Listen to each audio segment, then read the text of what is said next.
Le maintien de l'intégrité de l'organisme, partie 1, immunité innée. Alors, pour bien comprendre ce qui va se passer, il faut d'abord bien imaginer que votre corps, c'est votre soi. Vous avez des défenses qui vont vous permettre de lutter contre des éléments étrangers qu'on appelle pathogènes ou non soi. Ces derniers pénètrent. Alors, dans ce cas-là, vos défenses entrent en jeu pour neutraliser ce corps étranger, ce qui est fondamental pour éviter que votre corps soit détérioré. Grand 1, la réponse immunitaire. Grand A, les deux types de réponse immunitaire. Alors vous avez d'abord une réponse immunitaire innée qui est mise en place immédiatement dès qu'un agent pathogène pénètre. Ce type de défense intègre les barrières naturelles bien sûr telles que la peau, mais des mécanismes comme la réaction inflammatoire et la phagocytose. Et puis une réponse immunitaire adaptative qui est tardive, elle est caractérisée par la participation de lymphocytes qui adaptent leur réponse face à un pathogène. Pour ce qui suit, prenez votre planche des cellules immunitaires que je vous ai donnée.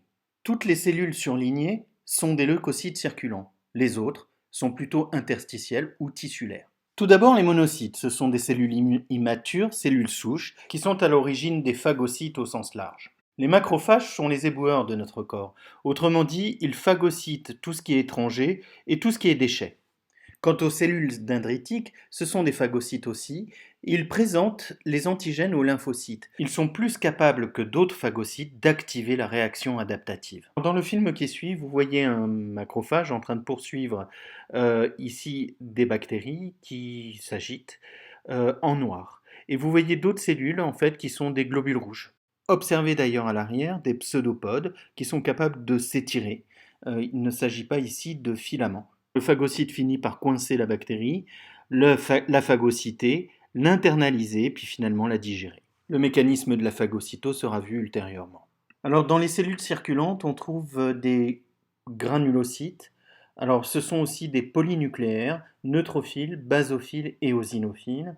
Ce sont tous les trois des phagocytes circulants. Alors les neutrophiles sont des phagocytes qui sont plutôt attirés sur un lieu d'infection grâce à des signaux moléculaires libérés par les macrophages, notamment les chimiokines. Les basophiles interviennent plus lors de réactions allergènes et enfin les éosinophiles interviennent lorsqu'il y a des parasites qui s'introduisent dans nos tissus ou notre sang. Enfin les mastocytes, eux, interviennent comme les basophiles, ils amplifient la réaction inflammatoire grâce aux médiateurs chimiques. Il existe deux types de cellules dans la réponse immunitaire adaptative. D'abord, les lymphocytes B. B comme bourse de Fabrice, qui est un organe d'oiseau dans lequel les cellules arrivent à maturité. Chez l'homme, ils arrivent à maturité dans la moelle osseuse. Ils peuvent donner des plasmocytes ou des lymphocytes B mémoire. Quant aux plasmocytes, ils produisent des anticorps qui ciblent spécifiquement les antigènes et qu'on appelle encore des immunoglobulines. Les lymphocytes T, T pour thymus, organe humain dans lequel ils arrivent à maturité, reconnaissent des récepteurs membranaires. On distingue plusieurs sous-populations de lymphocytes T. Les lymphocytes T auxiliaires, d'abord, ou TCD4 ou T4, assurent la coordination entre les différentes cellules, jouant un rôle dans la réponse immunitaire. Et puis, les lymphocytes T cytotoxiques, ou TCD8 ou T8, ont pour fonction de détruire sélectivement les cellules infectées. Il existe aussi parallèlement les lymphocytes T mémoire. Et ce, pour chaque catégorie. Grand C, les organes lymphoïdes. Alors les organes et les tissus lymphoïdes correspondent au lieu de résidence des lymphocytes et d'autres cellules du système immunitaire.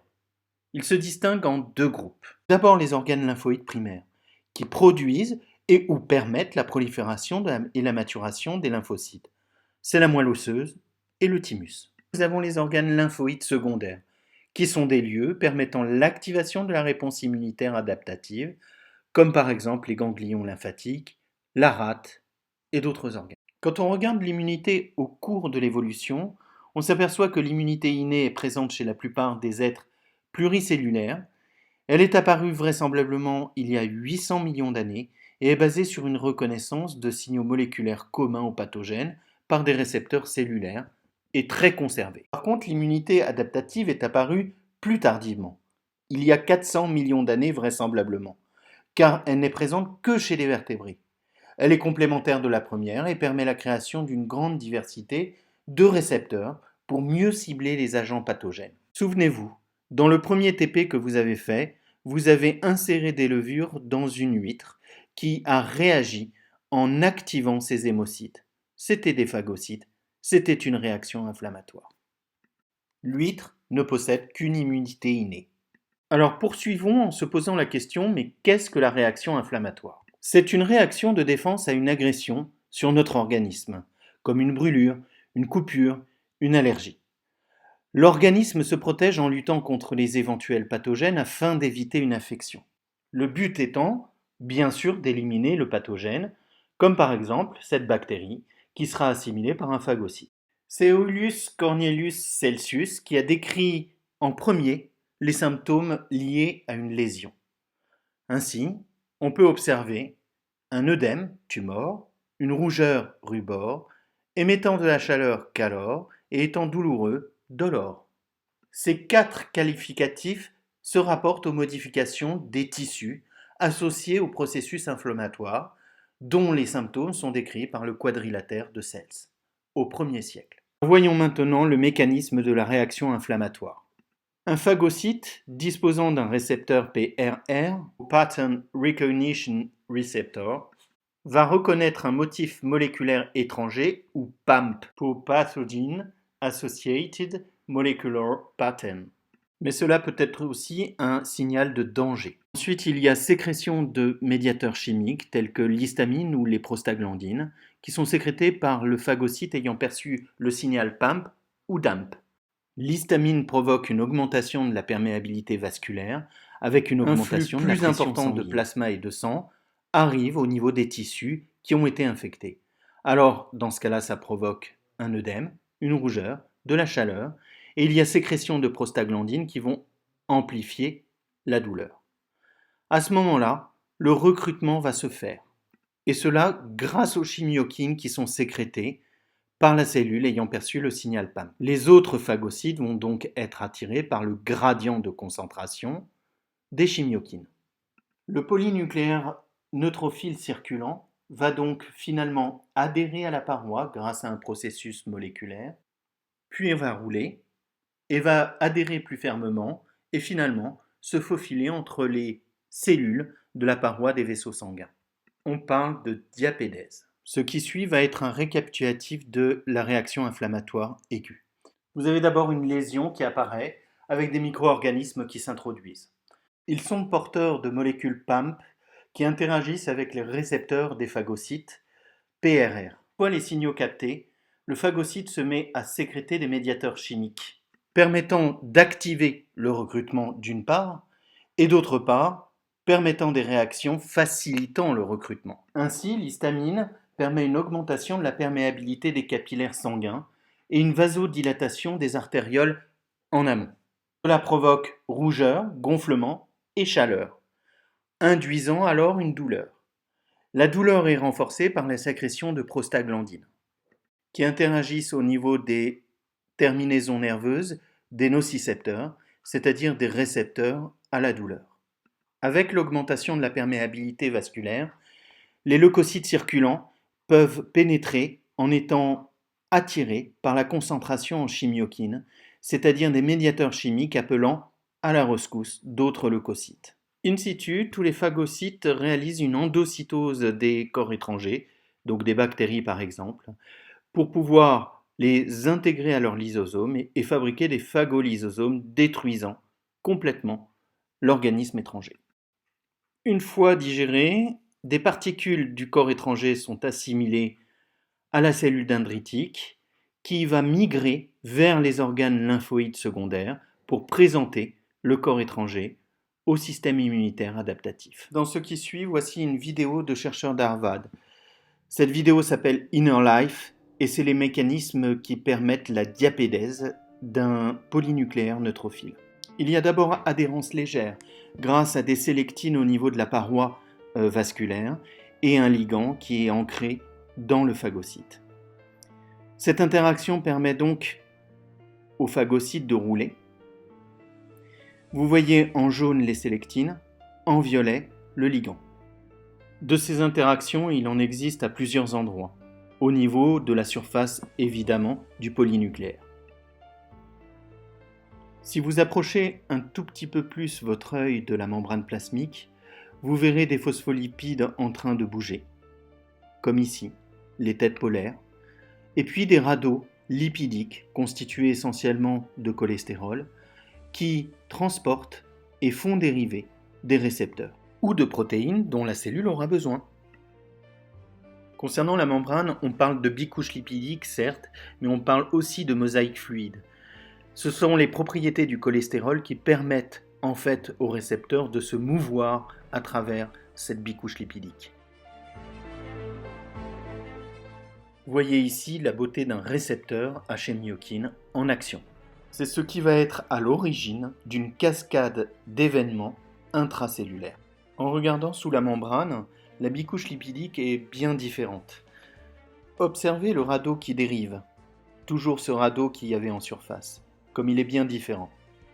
De même, regardez ici un récepteur, enchâssé dans la membrane plasmique. D'autres protéines sont ancrées à l'intérieur. C'est le cas de protéines G qui sont en contact avec des récepteurs et qui permettent le déclenchement interne de réactions cellulaires. Observez ces câbles sous la membrane plasmique. Ce sont des câbles de spectrine. Ils appartiennent au cytosquelette et donnent la forme de la cellule. Un réagencement de ces derniers permettra à la cellule de se déformer. On voit que le maillage des filaments prend des formes géométriques.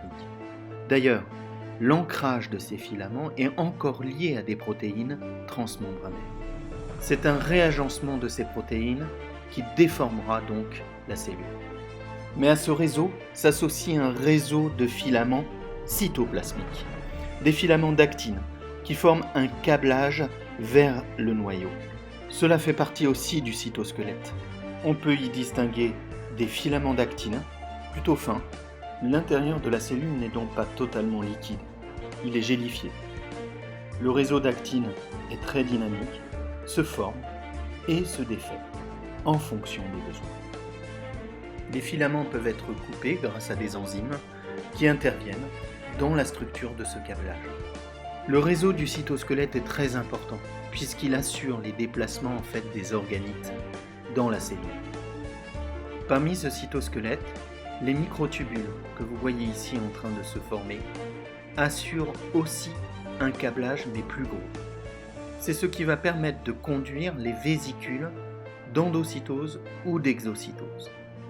La mise en place de ces microtubules, encore une fois c'est une protéine appelée la tubuline, est dirigée grâce au centriole. Ce sont les mêmes structures qui interviennent lors de la séparation des chromosomes en mitose ou en méiose. Alors comment les vésicules migrent, soit vers l'extérieur pour l'exocytose, soit vers l'intérieur pour l'endocytose? Grâce à ces petites structures qui ont l'air de petits bonhommes et qui marchent littéralement sur les câbles de microtubules. Pour l'exocytose, cette protéine s'appelle la kinésine. La vésicule est donc tractée vers l'extérieur. La mitochondrie, quant à elle, est un organite semi-autonome. Il se déplace donc tout seul à travers ce câblage. N'oubliez pas que cette mitochondrie nous apporte l'énergie nécessaire à toutes nos réactions chimiques, y compris celle du cytosquelette. Vous voyez au premier plan les filaments d'actine qui s'orientent autour du noyau et vous voyez ici le centriole qui rayonne ces microtubules vers l'extérieur.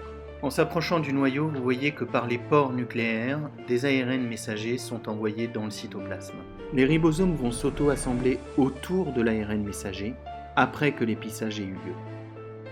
À ce moment-là, la traduction va commencer et une protéine sera formée.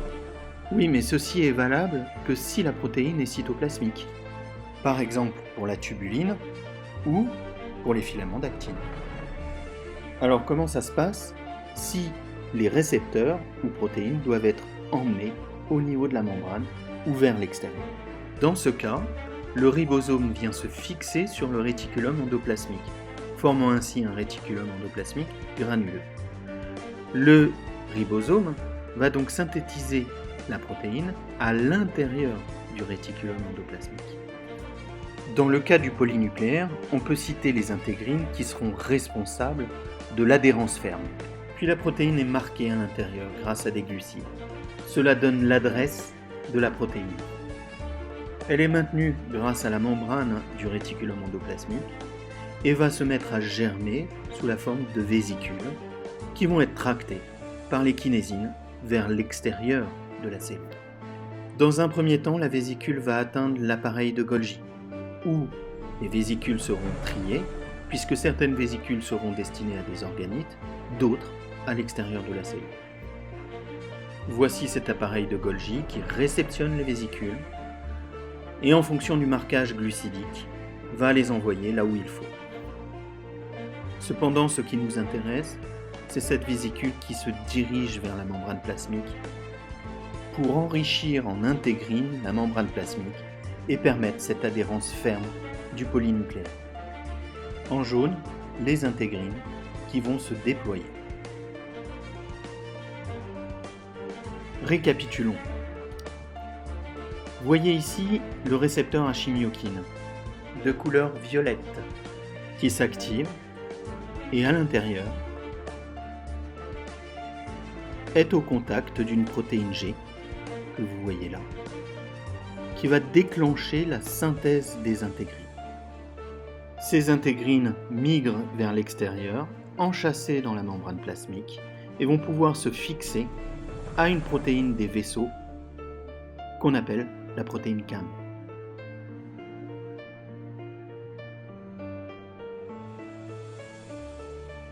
Au déclenchement de ces protéines, la cellule s'arrête fermement.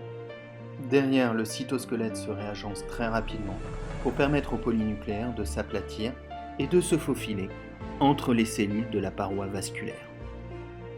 C'est ce qu'on appelle la diapédèse. Votre polynucléaire peut aller alors sur le site d'infection.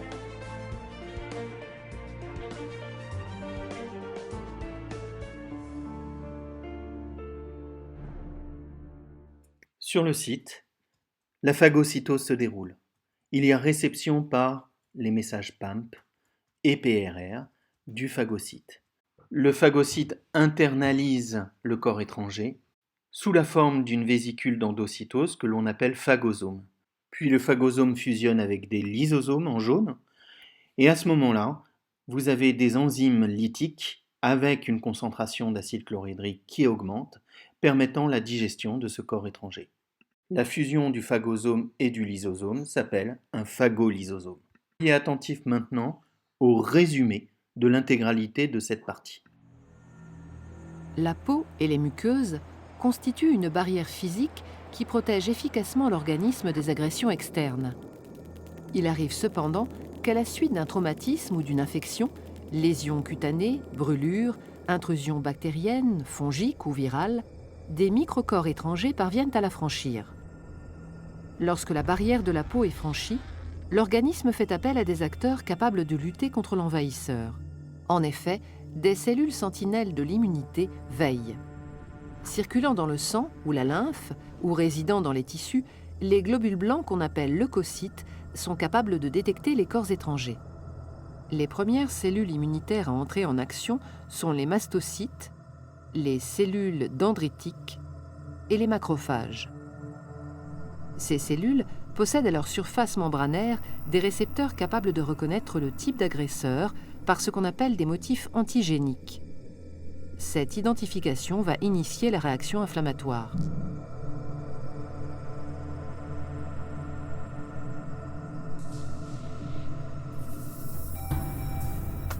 Après contact établi avec l'antigène, la cellule sentinelle libère des médiateurs chimiques, véritables signaux d'alerte pour l'ensemble du système immunitaire. Certains de ces médiateurs chimiques, tels que l'histamine sécrétée par les mastocytes, augmentent la vasodilatation et la perméabilité des vaisseaux à proximité de la zone lésée. Cela permet le passage de cellules douées d'un pouvoir phagocytaire du milieu sanguin vers les tissus. Le franchissement de la paroi du vaisseau s'appelle la diapédèse. Rougeur, gonflement, chaleur sont des signes cliniques caractéristiques de la réaction inflammatoire. D'autres médiateurs, les cytokines, émis par les cellules sentinelles, sont capables d'attirer en renfort d'autres cellules lutteuses, les phagocytes, sur le lieu de l'infection, en particulier les macrophages.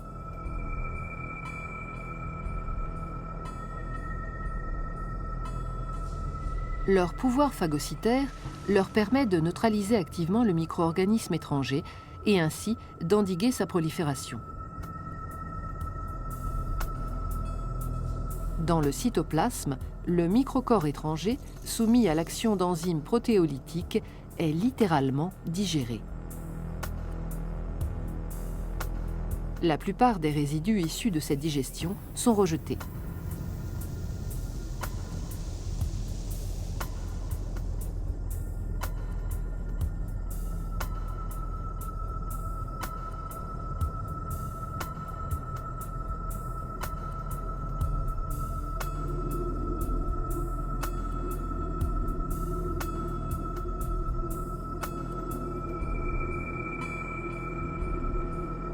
Parmi les cellules phagocytaires, les cellules présentatrices d'antigènes gardent un fragment de l'antigène qu'elles viennent de détruire.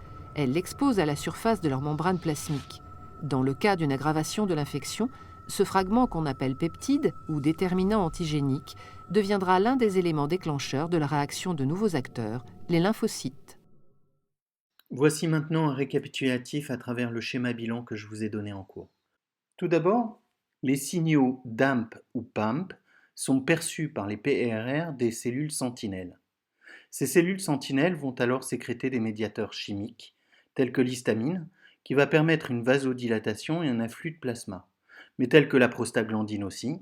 Ainsi, les symptômes sont œdème, rougeur, chaleur et douleur.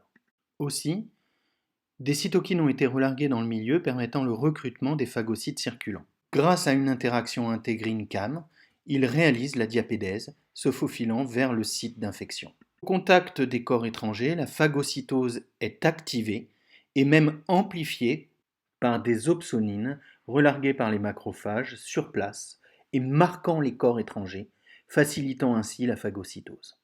C'est un peu comme des militaires qui pointent leur laser sur des cibles et qui permettent donc de les anéantir. La phagocytose est amplifiée.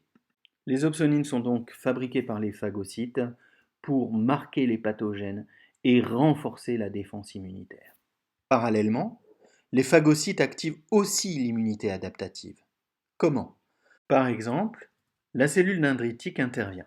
Une fois le signal du corps étranger perçu, que ce soit par des récepteurs membranaires ou que ce soit par des récepteurs internes, des fragments du pathogène ou antigène sont associés à une protéine appelée CMH ou complexe majeur d'histocompatibilité.